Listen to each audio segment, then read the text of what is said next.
The entire auction room went quiet. The moment the pocket watch was placed on the examination table. Not the polite quiet of anticipation. The uncomfortable kind, where people look away because they don't want to be caught witnessing something embarrassing. 3 horologists from the most respected appraisal house in Toronto leaned over it, in turn, each one straightening up with the same carefully neutral expression that professionals wear when they're trying not to laugh. The lead appraiser, a silver-haired man named Gerald Foss, who had been assessing timepieces for 30 years, finally spoke. He said the watch was beyond recovery. He said it kindly, the way doctors deliver bad news to people who already know. He said that whoever owned this piece should consider it a beautiful object now, rather than a functioning one. A keepsake, a memory, nothing more.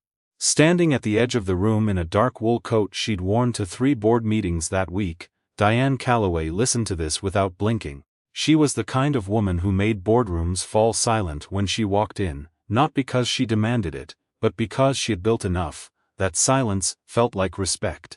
She ran one of the largest heritage property development firms in British Columbia, had turned derelict buildings into award-winning community spaces, and had been profiled twice in the Globe and Mail as someone who understood what old things were worth. But standing there listening to Gerald Foss tell her that the pocket watch her father had left her was finished, she felt exactly the way she had at 9 years old, sitting in the back seat of her mother's Volvo outside a hospital, not knowing what came next. The watch had been her father's before it was hers. Before that, it had belonged to his father, who brought it from Glasgow to Nova Scotia in 1952, inside a coat lining, wrapped in a handkerchief. It was a Waltham, model 1883, with a hand-engraved hunting case, showing a stand of spruce trees, that meant nothing historically but everything personally. Because her grandfather had chosen that engraving himself at a small shop on Granville Street that no longer existed. The watch had survived 2 world wars, 3 provinces, and 1 very bad kitchen flood in 1987. It had not survived being dropped onto concrete during the chaos of moving her father out of his house after his diagnosis, a moment that Diane had replayed with quiet devastation every day for the past 14 months. Gerald Foss said the mainspring was shattered. The escapement wheel had cracked. Water had entered through the damaged crown and left oxidation across the movement that he described, with genuine regret, as irreversible.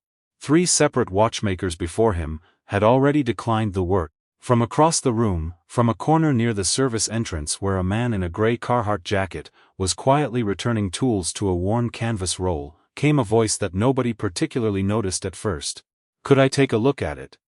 Gerald Foss glanced up, so did the 2 other appraisers. So did the small audience of collectors and estate agents who had gathered for the assessment. The man standing there was perhaps 43, 44. He had the kind of face that had been handsome once, and was now just honest, with lines around his eyes that came from squinting in low light, rather than from laughing. His hands, when he set down the tool roll, were the hands of someone who worked with small things requiring patience. He did not look like someone whose opinion anyone in that room had expected to hear. His name was Thomas Okafor.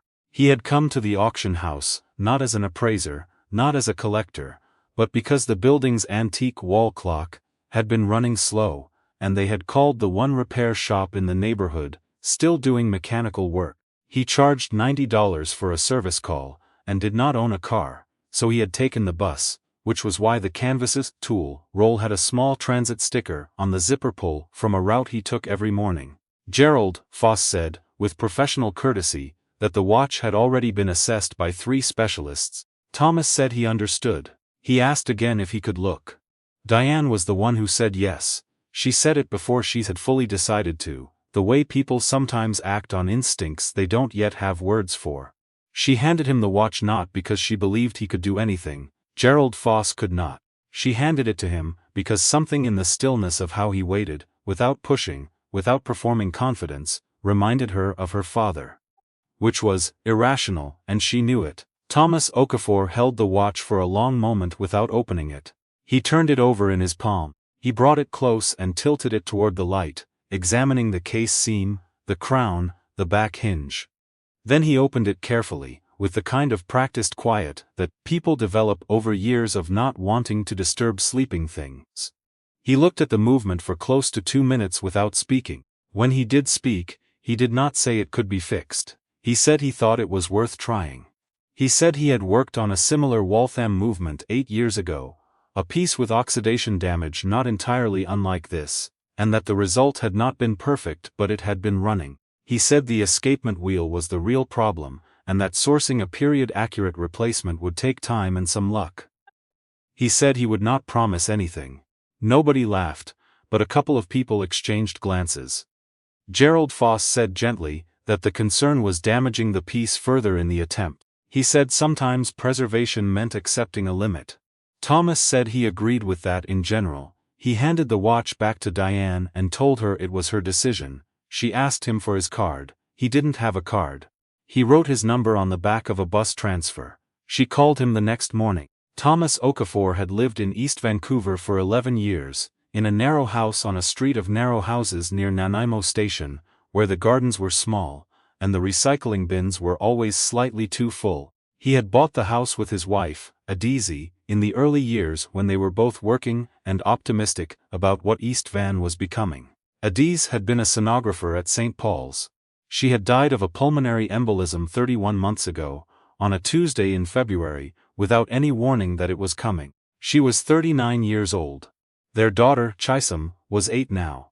She was quiet in the way that children become quiet when they have had to learn early that some things don't come back. She did her homework on a stool beside her father's workbench most evenings, and when she was done, she would sometimes pick up a loop and try to look at whatever small piece he was working on. Asking questions he answered without abbreviating them, the way he had been taught you should talk to children about real things. The workshop had been his and Adese's idea together. She had encouraged it the way she encouraged most things he was afraid of, quietly, and without drama, until one day there was just a workbench in the spare room, and a small painted sign outside the front door that said Okafor Horology. In the beginning, people brought wall clocks and mantel clocks and the occasional wristwatch from a grandfather's estate. Word spread the way it spreads in neighborhoods where people still talk over fences. He never advertised. He didn't need to, for a while. After Adese died, there was a period of several months where Thomas did very little work. The bench sat covered. Chisum went to school and came home, and the two of them ate dinner together and watched television and went to bed, and the days moved through the house like water through a slow drain. Eventually, because the mortgage did not pause for grief, Thomas uncovered the bench and began again. Not because he's healed, because Chisum needed lunch money, and the hydro bill didn't care about pulmonary embolisms. By the time Diane Calloway called him, Thomas had rebuilt enough of a routine that people around him sometimes confused consistency for recovery. He got up at 6, he walked Chisum to school. He worked until 3:30, walked back to collect her, came home, helped with homework, made dinner, worked again after she was asleep. On weekends they went to Trout Lake when the weather allowed, or stayed in and fixed things that weren't watches, a toaster, a lamp, a music box that had belonged to Adese's, that Thomas had promised himself he would get working again, and had not yet managed. He told Diane, on the phone, that if she brought the watch he would begin an assessment and be honest with her about what he found. He told her the first assessment was free. He told her the hourly rate after that was $60, which was less than anyone else charged, and more than he needed to say out loud. But he said it anyway because he had learned that being clear about money from the beginning saved everyone trouble later. Diane drove to Nanaimo Station on a Saturday morning. She had expected a shop. What she found was a house with a small painted sign, and a man who answered the door with his daughter behind him, both of them in socks. She followed Thomas through the hallway, past a child's drawings, taped to the wall, and into a back room that smelled like clock oil and cedar and something she could not name, that reminded her of her grandfather's house in Dartmouth. The bench was extraordinary, not because it was impressive in the way workshops in magazines are impressive, with everything matching and everything labeled. It was extraordinary because of the density of it, every inch occupied by something in a deliberate state, movements in various stages of disassembly, small parts in labeled containers, reference books with paper markers, a lamp angled precisely over a mat of deep green felt. On the wall above the bench, pinned with care, were printed photographs of watch movements, and beside them, in Thomas's handwriting, notes that Diane could not read from where she stood, but that suggested someone who had been in conversation with these objects for a long time. Chisholm sat on her stool. She said hello without being prompted. She went back to her drawing. Thomas began the assessment of the watch, with a camera and a notebook before he touched any tools. He photographed each component. He described what he was seeing in a quiet ongoing commentary, half to Diane and half to himself, the way surgeons apparently narrate procedures, not for the audience but for the record. The mainspring was indeed fractured. The escapement wheel was cracked at one tooth, not shattered as Gerald Foss had said, but cracked, which was different. The oxidation was significant but, Thomas said, not uniform. There were sections of the movement that had escaped the water's reach. This mattered. He said he thought it was worth trying, the same thing he had said in the auction house, but this time, with the watch open under his bench lamp, and his notes filling a page, it sounded different. It sounded like a conclusion rather than an opinion. Diane asked how long. He said he didn't know. Finding a period-accurate replacement escapement wheel for a Waltham 1883 was not something you could order on a Wednesday and receive on a Friday. He would have to contact dealers. He might have to search estate sales. He might in the end have to fabricate a replacement himself on a watchmaker's lathe, which he said he had done before, but which took time and required tolerances he would not rush. She asked if he was saying months. He said forcibly. She looked at the bench. She looked at the pinned photographs. She looked at Chisholm, who had switched from drawing to reading a book with an orange cat on the cover, and was completely absorbed. She said to take the time he needed. What followed was not a montage. It was not a series of triumphant moments. It was work, conducted in increments so small they were nearly invisible. Thomas contacted 7 horological parts dealers across North America and 2 in the UK. 3 of them had no record of the component. 2 responded weeks later with the wrong part. One dealer in Fredericton's said he might have something but needed to check his storage, and then did not follow up for 6 weeks. Thomas followed up. The dealer checked. The part was not the right generation. In the evenings, after Chisholm was in bed, Thomas sat at the bench. He cleaned the movement in stages, using solutions appropriate to the oxidation type, working section by section, with the patience of someone who understood that haste was the enemy of this kind of work. He documented every step in a notebook. Some nights he made significant progress. Some nights he spent 2 hours on a single component, and made no progress at all, and went to bed knowing he would have to try a different approach tomorrow. He sent Diane photographs every 2 weeks, not because she asked him to, because he thought she would want to know, and because he had found that people grieving a lost object needed evidence, that someone was taking it seriously. She wrote back each time. At first just briefly, a thank you, a note that she was glad to see progress. Over the following weeks her replies grew longer. She told him about the watch's history. Things she remembered her father telling her, things she had researched herself since his death. She told him about the engraving, about her grandfather's choice of spruce trees, about how her father used to wind it on Sundays, the way other men checked the weather, or made coffee, as a small ritual that meant the week was beginning. Thomas read these messages at the bench, sometimes after Chisholm was asleep, and found that they changed the way he worked. Not the technique, the weight of it. One evening Diane arrived at the house unannounced.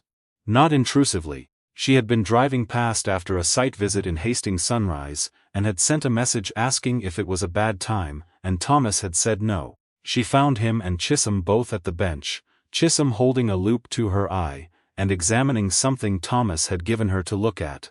Both of them quiet, in a way that suggested this was ordinary rather than performed. Diane sat on the extra stool Thomas brought from the kitchen. She watched them work for a while without speaking. Chisholm eventually asked her what kind of job she had. Diane explained, in terms she adjusted as she went, that she fixed up old buildings, so that people could use them again.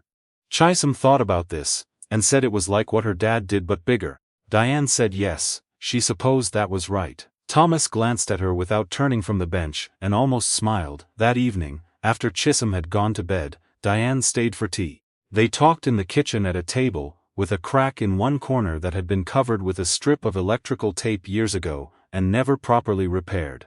Thomas told her about Adaesi, not the whole story, not immediately. He said she had been the one who encouraged the workshop, and that after she died, he had not been able to work for a while, and that getting back to it had felt like learning to walk again after an injury, necessary, but not pleasant. He said that working on the watch had been different from other jobs, that something about it had made him feel, for the first time in a long time, like the work mattered.